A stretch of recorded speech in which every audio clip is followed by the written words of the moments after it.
মেয়েরা পৃথিবীর সব কাজ করতে করতে ক্লান্ত হয়ে গেলেও ঘর সাজাতে এবং গোছাতে কখনোই ক্লান্ত হয় না। আমার তো মনে হয় পুরো পৃথিবীটাও যদি কোনো মেয়েকে দেয়া হয় তবুও সে সাজাতে গোছাতে দ্বিধাবোধ করবে না।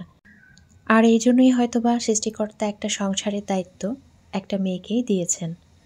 হ্যালো এভরিওয়ান, আসসালামু আলাইকুম, welcome back to my another new blog. This is Shimul. সবার কী অবস্থা, কেমন আছেন? আই হোপ সবাই ভালো আছেন, সুস্থ আছেন। দুই ভাই বোন চলে গিয়েছিল নিচে পার্সেল আনতে। আর কি পার্সেল আছে এটা নিয়ে দুই ভাই বোনের মধ্যে খুব বেশি কিউরিসিটি। তো তাদের কোনো প্রয়োজনীয় জিনিস না, এই প্রয়োজনীয় জিনিসটা কিন্তু তাদের মায়ের।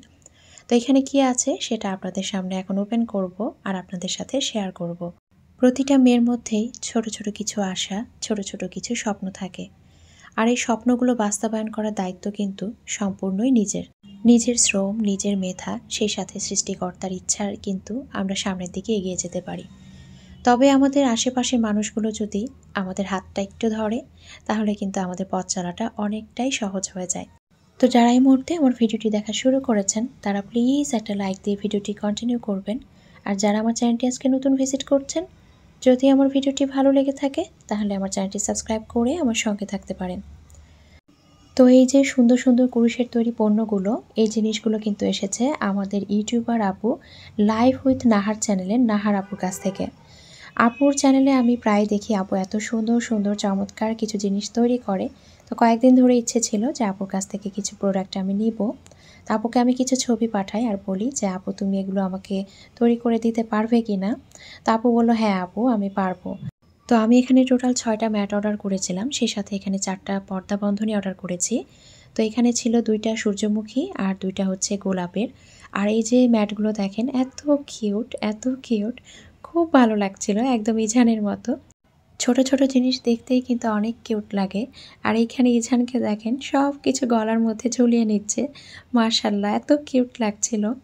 তো এখানে আমি ম্যাটগুলো 6টা কালার অর্ডার করেছিলাম, একটা অরেঞ্জ কালার, একটা পার্পল কালার, আর এইটা কিন্তু একদম লাইট একটা ইয়েলো কালার, এটা ডিপ একটা ইয়েলো কালার ছিল, একটা হচ্ছে বেবি পিঙ্ক বা এটা বলতে পারেন মিষ্টি কালার যেটা বলে, আর এখানে একটা লাইট স্কাই কালার ছিল।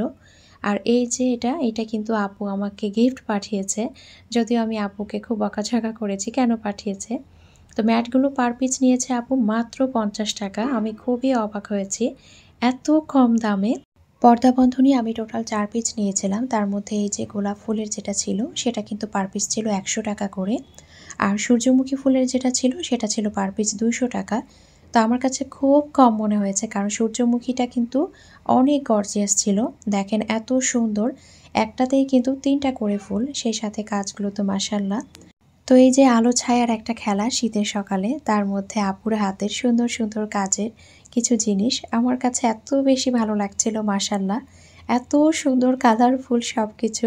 তো আমার ইচ্ছে করছিল না যে আমি এগুলো তুলবো, বারবার মনে হচ্ছিল আমি ভিডিও করতেই থাকি আর এগুলো দেখতেই থাকি।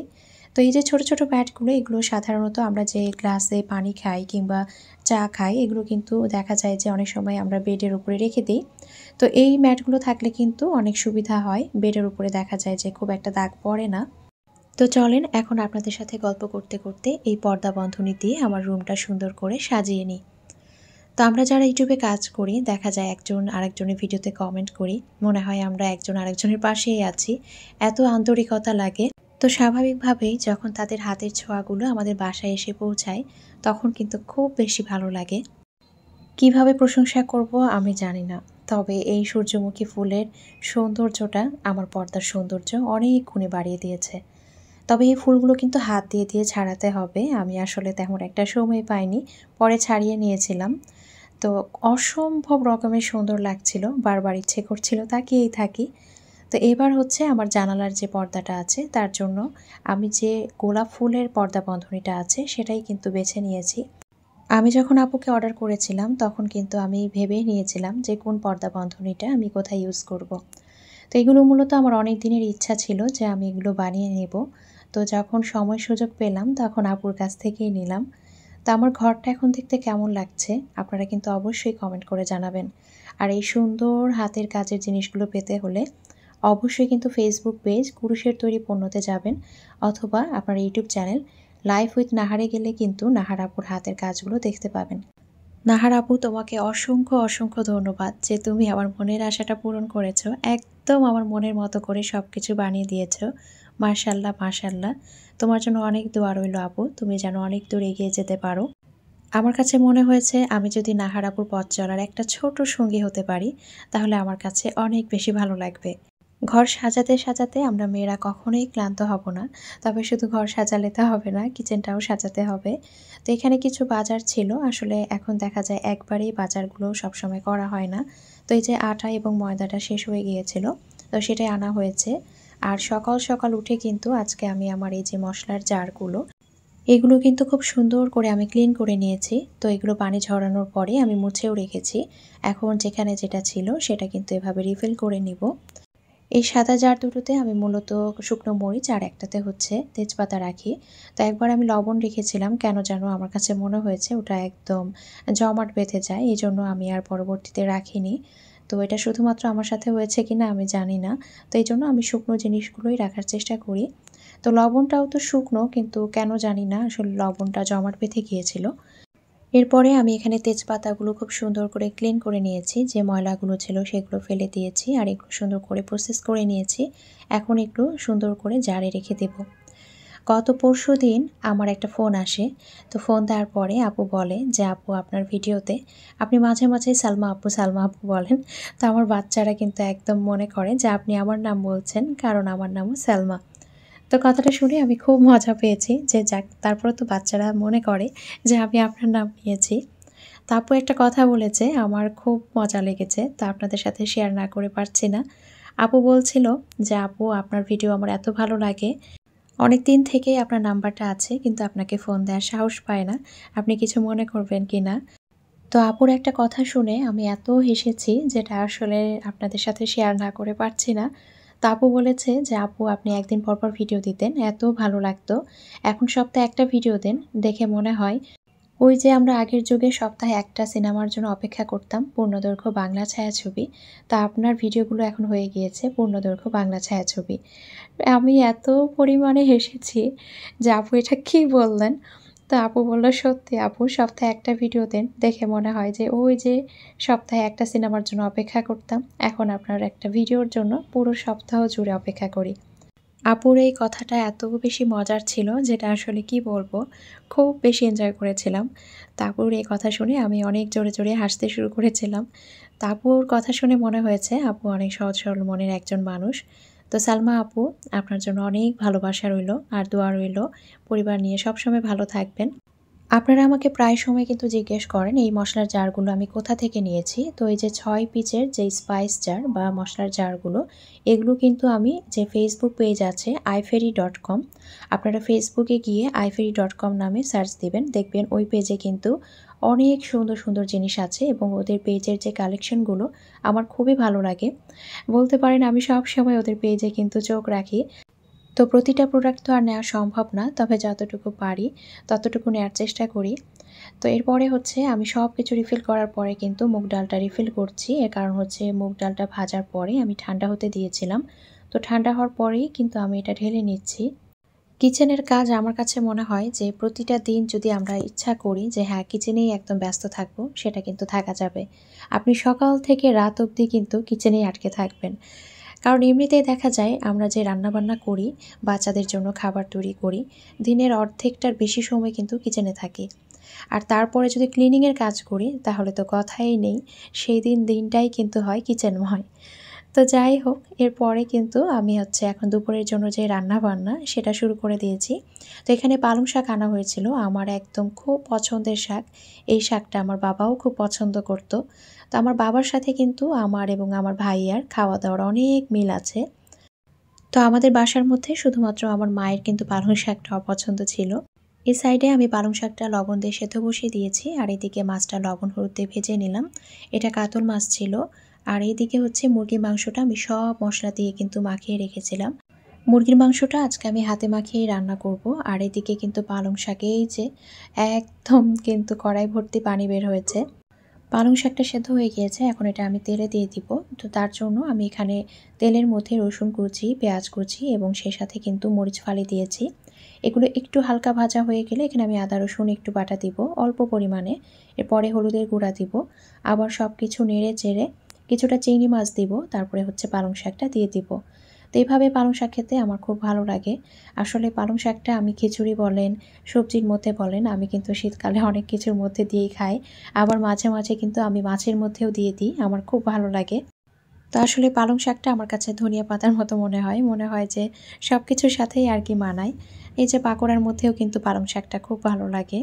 এক একজনের পছন্দ, এক একজনের টেস্ট আসলে আলাদা। আমরা অনেক সময় মনে করি আরে ও এটা খায় না কেন? তো আসলে ওর যদি খেতে না ভালো লাগে ও খাবে কেন? আবার নিজেরও তো সব কিছু ভালো লাগে না। তো আমরা আসলে সব কিছু নিজের দিক থেকে বিবেচনা করি না বলেই কিন্তু মানুষের খুঁতগুলো ধরি। তো প্রত্যেকটা মানুষ যে একদম নিখুঁত হবে এমন না। প্রত্যেকটা মানুষই ভালো মন্দ নিয়েই তৈরি। আমি অন্য সাইডে যে মাছগুলো ভেজে রেখেছিলাম, তো সেই মাছগুলো এখন আমি ভুনা করে নিব। তো তার জন্য এখানে আমি তেলের মধ্যে পেঁয়াজ কুচি দিয়ে দিলাম। তো পেঁয়াজ কুচির পরিমাণটা একটু বেশি পরিমাণে দিব। সেই সাথে এখানে কিন্তু আমি কিছুটা লবণ দিয়ে দিব। আমি যখনই পেঁয়াজ ভাজি না কেন সেটা লবণ দিয়ে ভেজে নিই, এটাই ভালো লাগে। এরপরে এখানে আমি আদা রসুন বাটা, হলুদের গুঁড়ো, মরিচের গুঁড়ো, ধনিয়ার গুঁড়ো দিয়েছি। তো সব মশলা খুব ভালোভাবে কষিয়ে নিয়ে এখানে আমি টমেটো দিয়েছি। তো টমেটোটা আমি খুব পাতলা করে দিয়েছি যাতে করে গলে গলে যায়, একদম যেন বাটা বাটাও না হয়, আবার একদম যেন আস্তও না থাকে। তো এরকম একটা সাইজ দিলে আসলে ভালো লাগে ভুনার মধ্যে। আমি এভাবে করি, এই জন্য এভাবে দিয়েছি। এরপরে আমি টমেটোটাকে কিছু সময়ের জন্য কষিয়ে নিয়ে যে ভাজা মাছটা ছিল সেটাও দিয়ে দিলাম। এখন আমি এখানে পর্যাপ্ত পরিমাণে পানিটাও অ্যাড করে দেব। এর মধ্যে কিন্তু আমার অনেক আপুরাই আমাকে রিকোয়েস্ট করেছেন যে আমি যেন আমার ড্রেসিং টেবিলের যে মাপটা একদম ভালোভাবে বলে দেই, ভেতরের মাপ সহ, এবং সেই সাথে আমার যে ওয়াল ক্যাবিনেট আছে সেটার মাপটাও যেন ভালোভাবে বলে দেই। তো ইনশাআল্লাহ আমি পরবর্তী ভিডিওতে বলে দেওয়ার চেষ্টা করব। আসলে এখন যেহেতু সপ্তাহে একটা ভিডিও দিচ্ছি, এজন্য কিন্তু অনেক বেশি সমস্যা হচ্ছে আপনাদের প্রশ্নের উত্তরগুলো দেওয়ার জন্য। তো তারপরেও সমস্যা নেই, আমি চেষ্টা করব সামনের ভিডিওতে আপনাদের প্রশ্নের উত্তরগুলো দিয়ে দেওয়ার।